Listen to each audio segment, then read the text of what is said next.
안녕하세요. 윤창성 목사입니다. 오늘은 예배란 무엇인가에 대해서 같이 얘기를 나눠보겠습니다. 예배가 살아야 된다.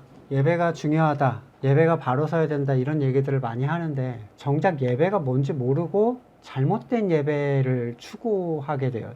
그러니까 진지한 마음으로 정성을 들여서 그 예배를 추구하는데 정작 그 예배가 성경에서 얘기한 예배가 아니에요. 우리가 생각하는 예배는 뭐죠? 예배 드리고 왔어? 예배 잘 드렸어? 시간과 공간과 형식이 갖추어진 어떤 것을 취했느냐라는 거예요. 자, 일요일 11시에 창뜰마을에서 정해진 1시간의 형식을 취하고 왔으면 예배를 드렸다라고 얘기를 합니다. 정작 이게 정말 성경에서 얘기하는 예배인가? 아닙니다. 성경에선 저것을 예배라고 하지 않아요. 이러한 틀 가운데에서 제공되었던 것이 예배가 있었죠. 제사. 율법에 속한 제사였어요. 율법에 속한 제사는 시간과 장소와 형식이라는 게 있었고 그것에 따라서 그것을 행하면 예배를 드린 것으로 생각을 했었습니다. 그런데 정작 하나님께서는 사도행전 7장 42절에서 선지자 책에 기록된 바 이스라엘의 집이여 너희가 광야에서 40년간 희생과 제물을 내게 드린 일이 있었느냐라고 반문을 하세요. 아니 40년 동안 여러분 열심히 정말 목숨을 다해서 이 제사의 예식을 행했단 말이에요. 율법. 그런데 하나님은 받으신 적이 없어요. 무슨 얘기냐면 이렇게 만들어서 제공되는 종류의 것이 아니라는 거예요. 예배는. 예전에 그러니까 새로운 예배 말고 예전에 예배를 하나님이 받으셨던 적이 있습니다. 언제 예배였냐면 믿음의 조상들이 드렸던 아브라함의 하나님, 이삭의 하나님, 야곱의 하나님 이렇게 믿음의 조상들이 드렸던 예배가 있었어요. 시간 정해져 있었나요? 아니죠. 공간 어디서 드려야 되는 것이 없었어요. 형식은요? 없었습니다. 무슨 얘기냐면 너무나도 자율적이었는데도 불구하고 그것은 하나님께서 받으셨어요. 그러면 시간과 공간과 형식이 없이 개판이어야 되느냐? 그래야 받으신 이제 이건 너무 단순한 사람들의 생각이에요. 예수님이 율법을 깼더니 개판으로 살란 얘기냐? 이 얘기 같은 거죠. 자, 예수님께서 율법을 세상에 오신 다음에 율법적인 사람들의 그 잘못된 행동들을 깨시는데 우물가의 여인이 예수님께 질문을 합니다.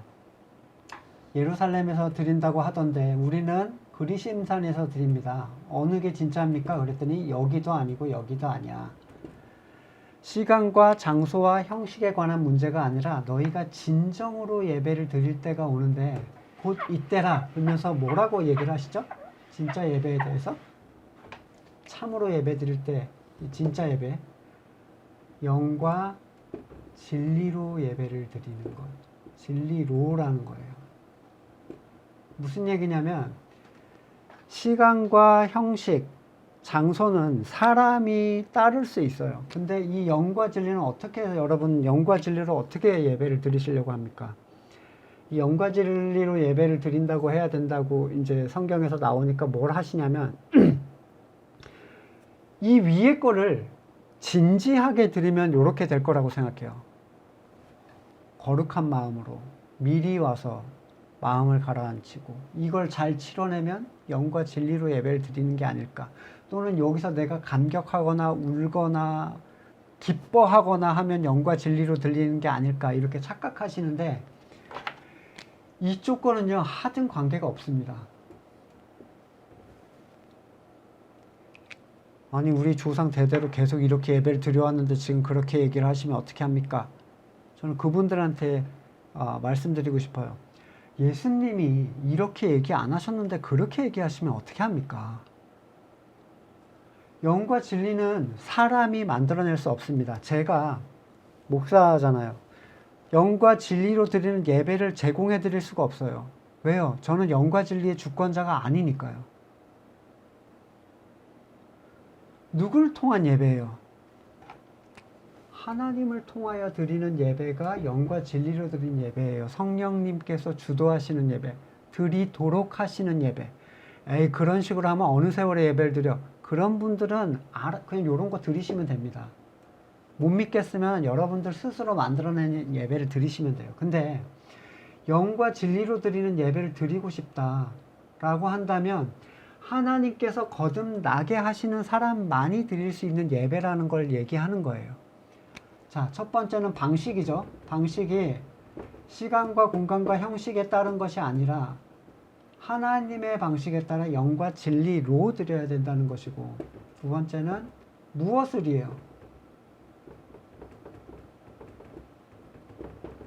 무엇을 드려요? 영과 진리로. 방식은 영과 진리로. 무엇을 드립니까? 예배는 드리는 거예요. 하나님, 구약으로 치면 제사죠. 뭔가 바칠 게 있어야 되는데 무엇을 드리는가? 신약에서는 예수님 이후에는 무엇을 드리라고 하죠?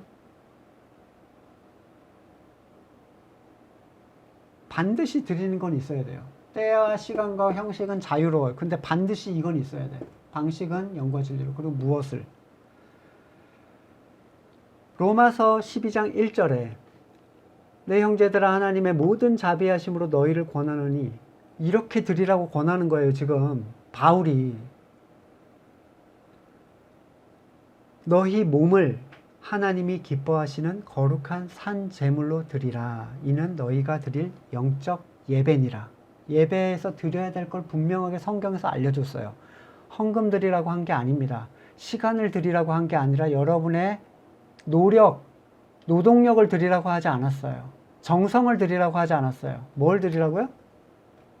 너희 몸을. 몸을이라는 거는 여기선 전 자아를 얘기해요. 자, 몸을 어떻게 드리죠? 자아는 나잖아요. 내가 나를 어떻게 드려요? 내가 나를. 근데 보세요. 여기서 드려지는 존재는 더 이상 존재해서는 안 되는 존재가 돼요. 왜냐하면 하나님께 드린다는 건 태워서 완전히 바쳐버리는 거예요. 그럼 없어지는 거란 말이에요.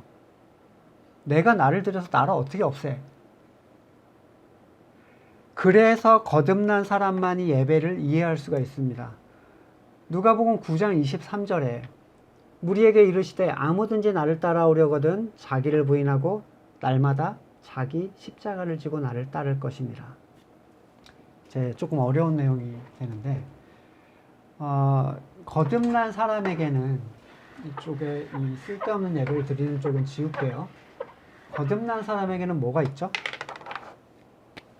자, 사람이 있는데 이 안에 거듭난 영이, 새로운 영을 하나님께 받잖아요. 살아났어요. 근데 정작 이 안에는 뭐가 있냐면 다른 존재가 있는데 그게 옛사람의 습성이에요. 옛사람의 생명이 남아있는 게 아니라 습성이 남아있어요. 어떤 의미냐면 출애굽에서 애굽을 나왔는데 애굽을 나와서 광야로 들어갔죠. 근데 이 사람들의 신분은 뭡니까? 자유인이에요. 근데 문제는 뭐냐면 이 사람들의 정신, 습성은 노예였어요. 400년이나 노예 생활을 했는데 여러분 하루아침에 딱 꺼내놓는다고 되게 자유인처럼 살 수 있을 것 같으세요? 자유가 어색한 거예요. 자유가 어색한 상태. 정말 하나님 안에서 누리는 자유라는 게 뭔지 모르는 상태. 그래서 자꾸 과거로 돌아가려고 합니다. 근데 그 과거는 옛날에 지었던 그런 죄를 짓는다는 개념하고는 달라요. 행위적 죄를 얘기하는 게 아니에요. 얘가 옛날에 내가 누굴 미워했었는데 오늘도 미워하게 됐어. 돌아가면 안 돼. 이 얘기가 아니라 본질적 죄를 얘기해요. 죄의 본질은 뭐죠? 스스로 선악을 주장하는 거예요.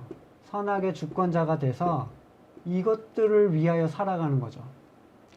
하나님 안에서 거듭났다라는 얘기는 하나님의 선악을 인정한다는 거예요. 하나님이 선하다는 게 선하고 하나님이 악하다는 게 악해. 내 기준은 어쨌든 간에. 그래서 나한테는 이게 선한 것 같지만 하나님의 기준 앞에서 봤을 때 그것이 옳지 못하다고 인정하는 게 자기를 부인하는 거예요. 예수님께서 하셨죠? 뭐라고요? 하나님 이 잔을 내게서 치워달라고 땀이 핏방울이 되도록 기도하셨지만 결국에는 뭐라고 하십니까? 그러나 내 뜻대로 마시고 아버지의 뜻대로 이루어 주시기를. 그것을 인정하고 그 삶의 방향성에서 그 내어놓음을 선택하여 따라가는 삶에 나타나는 게 바로 뭐냐면 자기 부인에 따른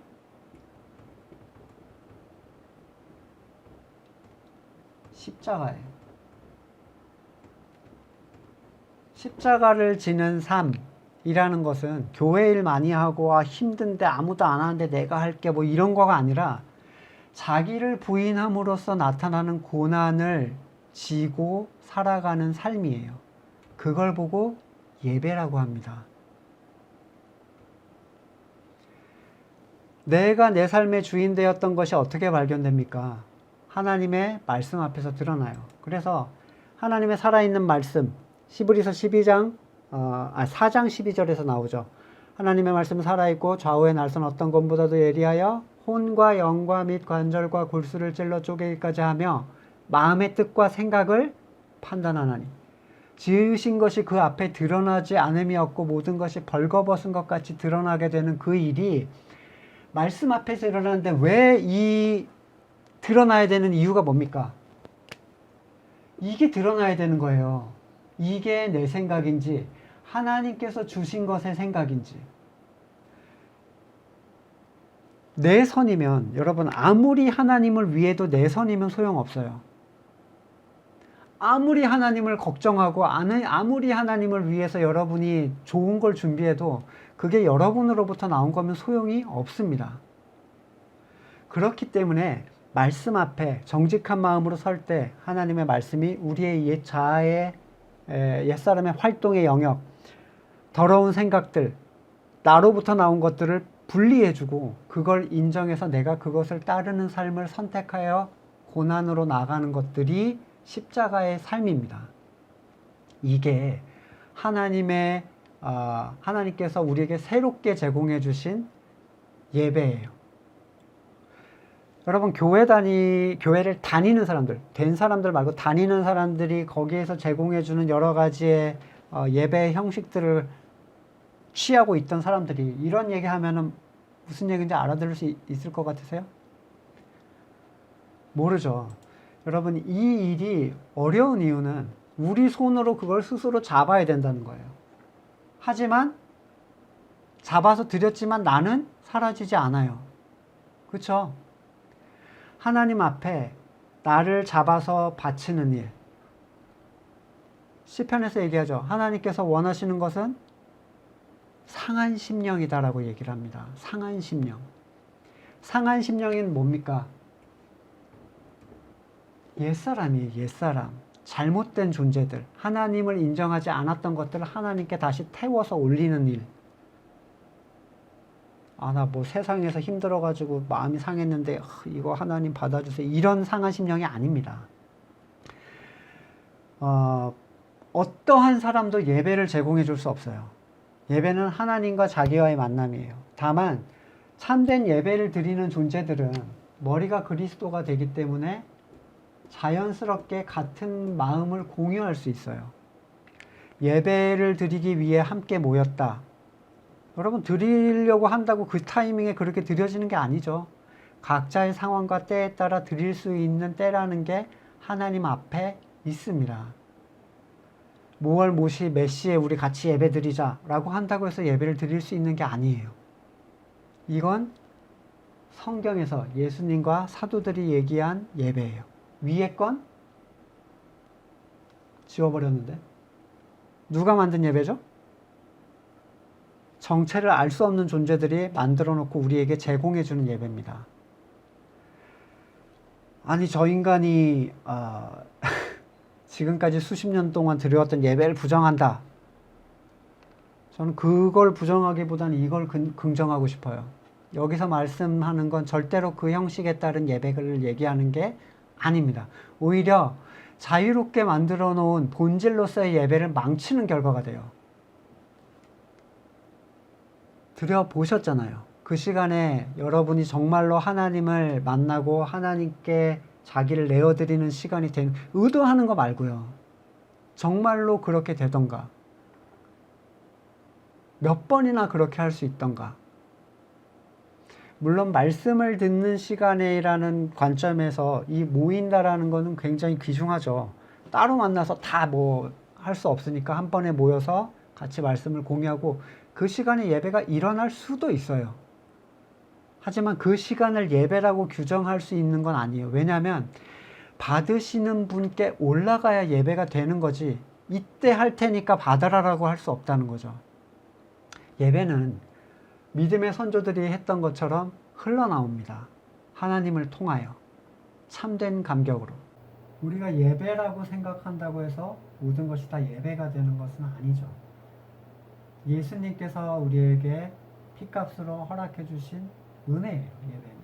예배를 드린다는 것 자체는 곧 하나님의 선을 인정하고 내 선을 내려놓는다는 의미입니다.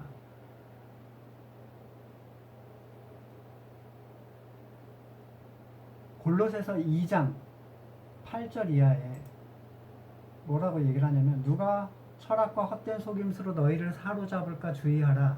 이것은 사람의 전통과 세상의 초등학문, 율법적인 어떤 것을 따르는 것을 조심하라는 거예요. 무슨 예배 드려라. 이거 정성스럽게 드려라. 이 만들어 놓은 것들을 니네가 잘해라. 이거는 성경에서 나온 게 아니죠. 사람의 계명, 장로의 유전을 성경에서 뭐라고 얘기하고 있는지 잘 기억해 보십시오.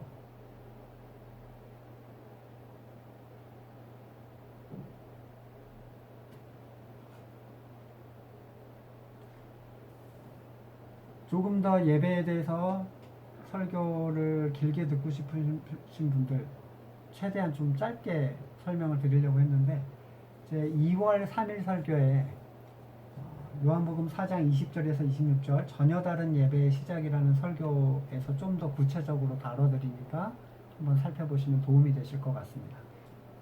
여러분이 참된 예배를 드릴 수 있게 되기를 원합니다. 거듭난 사람만이 이해할 수 있는 내용이지만 거듭나신 분들, 정말 예배를 드리고 싶으신 분들은 여러분의 예배의 모습이라는 게 과연 어떠한 것인지를 한번 스스로 돌아볼 수 있기를 원합니다. 다음 시간에 또 뵙겠습니다.